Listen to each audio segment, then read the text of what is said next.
just do this. I have English homework. You're still learning English? It's the language you speak. How dumb are you? Rick and Morty is chock full of hidden references and jokes. We've compiled a list of what we consider to be the best of them. First things first, Jerry's dressed like Morty in the Season 6 trailer, holed up with Rick outside of a Panda Express. Is this Jerry from another dimension? Maybe one that's called Rick and Jerry? Beth says a classic line from Jurassic Park. Hold on to your butts. Hold on to your... It's just like Die Hard, except instead of Bruce Willis, it's Summer, and her rooftop jump is way less graceful. Let's just do a Die Hard. You've never seen Die Hard? Where can we find this vending machine? Your options include Thor's hammer, Cyclops' ruby visor, Magneto's helmet, it's green but still, and a few other items we can't quite make out. If you can, let us know what they are in the comments. Inside Jessica's room, there's a picture on her wall of her hugging a boy whose eyes are X'd out, as well as tons of needles through his face. You good, girl? This episode has an insane amount of X-Men references. One that we noticed was Adam's training scene, which seems like a direct parallel to Gambit training in the Danger Room. Can you spot the others? You got the wrong house, bro. Analysis mode, password 80085. You ever put that into a calculator? Analysis mode, password 8 =, capital D. Excuse me? The Scarecrow decoy family is supposed to represent the Texas Chainsaw Massacre. There's even skin hanging from the ceiling that has Rick's face on it. It's definitely giving Leatherface. One of the decoy Mortys is given a laser whip. A little out of character to say this right now, but you guys look really cool. Do you remember when Morty asked for one of those in Season 4, Episode 7, Primordius? Can I get a laser whip? Okay, but there's no way you don't chop your off. The Mesoleon National Forest that's on fire at the beginning of the episode is a direct shout-out to the episode's director, Juan Mesoleon. Nothing will stop this fire. Nothing. Scratch that. Here's Planetina. Jerry being way too excited to pour the president and everyone else in the room water is a callback to Season 4, Episode 2, The Old Man and the Seat, where his dream of delivering water was revealed. This is Jerry Smith. Just finished my first delivery of the day. 900 more to go. We get a reference from Alien from the president. We're all in strung out shape, but stay frosty. No sign of Einstein. Stay frosty, gentlemen. We also get references from Predator. When the turkey president explodes and tries to take the actual president with him, I wish to explode. that's the exact same thing that happened at the end of Predator. At the end of the episode, aliens throw the president a musket, after which they then say, Kalaga ben priloga. Oh my god, they're gonna fight. They're really gonna fight. Aw, they love each other. Never gets old. I'll never get tired. Morty and Summer's child, Naruto Smith's bracelet, says, Weapon 1 Meta, 80085, made in Las Vegas. This is a reference to Wolverine and 80085. If you type this sequence into your calculator as we said earlier, you know what's up. Rick, Squanchy, and Birdman performing at Birding Menace is the origin of the photograph we see in Season 2, Episode 5, Get Swifty. We all just met at this festival and we're so high we formed a band. The machine Rick uses to respawn himself from a 3D printer is the same machine Morty uses to respawn The Simpsons. Huh, wow. Hey Morty, little tip, don't clean DNA vials with your spit. When Rick respawns in the other dimension, he says, What the hell? I axed this protocol. Because he literally did in Season 2, Episode 7, Big Trouble in Little Sanchez. Morty's end-of-life crystal shows his head being taken off by an elevator. That is a reference to Final Destination 2. Another fate includes him eating a berry until he explodes. Kinda like Violet from Willy Wonka and the Chocolate Factory. Rick's crystal shows him getting crushed by a pair of tree trunks, just like they did to an AT-ST in Return to the Jedi. It also shows him being ripped in half by what looks like a Juggernaut from Deadpool 2, who also rips Deadpool in half. Rick respawns into a fascist dimension where there's a framed photo signed by the president that says, "Thanks for sterilizing China." It's a callback to the worms from Season 3, Episode 4. If their DNA gets into Earth's food chain, our entire species could be sterilized. Jerry's dream job is being a water delivery guy for Mountain Sweat. Did you notice their logo? This also comes into play a little bit later. Miles Knightley is based on Freddie Mercury. The episode aired on the anniversary of Freddie Mercury's passing. Rick Sanchez, everyone. Smartest man in the universe. Your booze mean nothing. I've seen what makes you cheer. Wait, what? Is that an origami horse? The origami calling card is a reference to Netflix's Money Heist. When they show up on the Snake Planet, you can see, just barely, Rick's ship parked around the corner to set up future Rick and Morty in the post-credits scene. All right, we're landing. Come on. Man, I can't believe we're almost done, Rick. The assassin we meet on the train seems to be modeled after Wolverine. The train car that houses Rick's exes shows an ice queen that seems to be based on the White Witch from the Narnia films, played by Tilda Swinton. This episode is also based on Snowpiercer, also starring Tilda Swinton. Rick says he should have gone with the flamethrowers instead of swords. My wrists are killing me. Flamethrowers next time for sure. Considering this episode is based on Alien, that was a nod to Ripley's flamethrower that she uses on the xenomorph eggs in Aliens. Morty sings, "Nobody knows the trouble I've seen." Nobody knows the trouble I've seen. You know that song, Rick? Which was a reference to the 1987 movie Spaceballs. Nobody knows. Number 32. When Morty is trying to jump over a manhole, you can see on the movie theater's marquee that they're also showing ball fondlers, which is a reference to the trailer being shown on interdimensional cable. It also lets us know that Morty is in an alternate dimension. Jerry and his army of clay people are marked with body paint to match Jerry's usual t-shirt pattern. Morty's giant arm makes the Hulk Hogan ear cup, and the John Cena "Can't See Me" wave. One of the Mortys tags an M over the Citadel logo, which foreshadows the Morty takeover that happens at the end of the episode. You can see the updated logo on the new flags.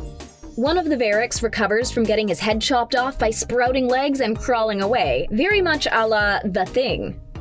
Rick sipping a martini in the very beginning is a callback from Season 3, Episode 4, where Vance Maximus does the exact same thing.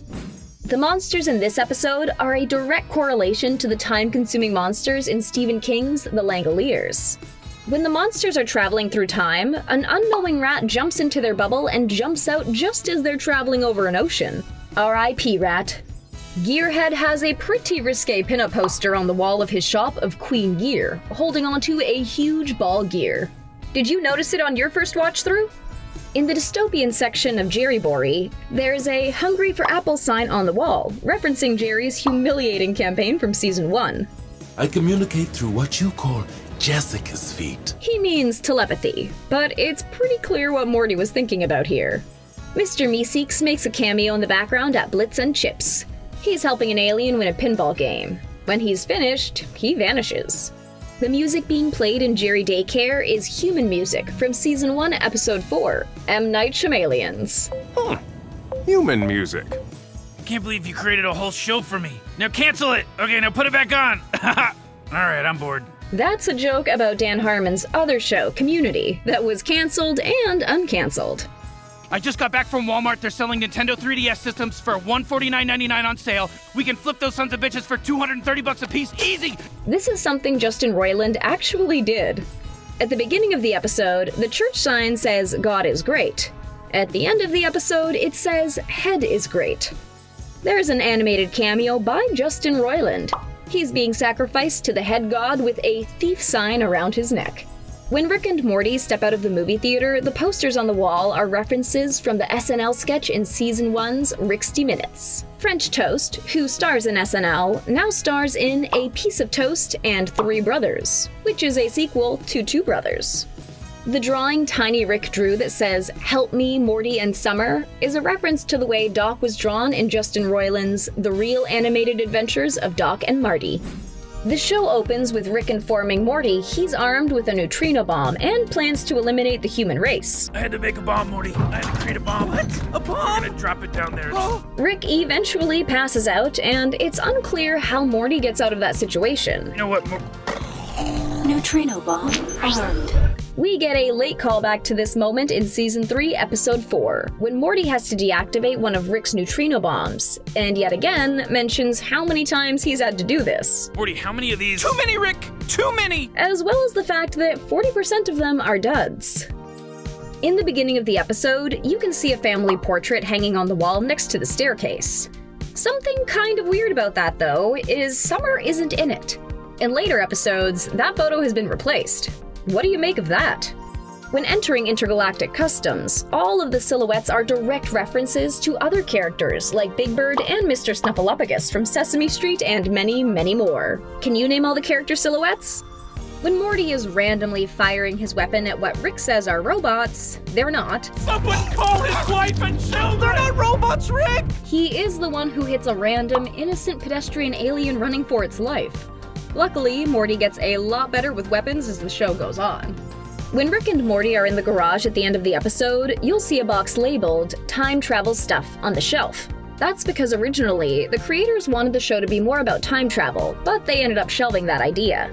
Outside Beth's horse hospital, the staff is trying to wrangle a horse. Later on, the staff is seen cleaning up what looks to be that horse.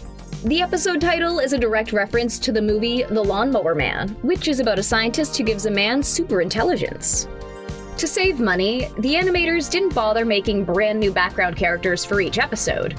Instead, a lot of them are recycled throughout the show. One in particular, with blonde hair, rainbow suspenders, and a football shirt, is first introduced in Lawnmower Dog.